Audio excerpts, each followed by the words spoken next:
गोलू जी देख देख के हंसता रहे।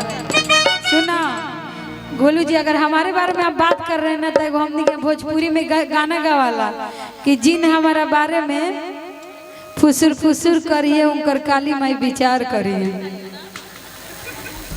तो बस ये समझ गए बेचारा के आज पीछे पड़ गई बड़ी। आओ कि बबुआ हमारे आधे राज होई है राजा, धीराज होई है राजा, धीराज होई है हो। ए ललना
अंधी बाबा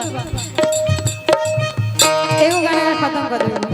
हम यही से 3 बार बाबा कहनी है। खाई चाहे गाजर के हलवा कुछ पसंद आवेला तो हम कही लगी भैया पैक करवा दो, चाहे जलेबी मिर्ची कुछ। तो हमार म्यूजिशियन टीम में एक जना केहू कहे लगा के कहीं जालू तब बबन गठरी बनले चल चलू। हाँ हाँ तो हमने पंडित जी जाल कहियो तो ए ए ए लड़की ठीक से बैठो।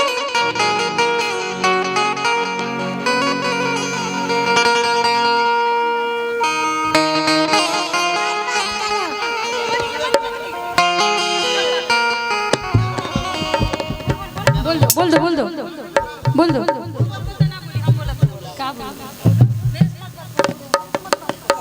तो यहाँ आई क्यों हो जब हम बात ही नहीं करेंगे। चलिए चलाओ।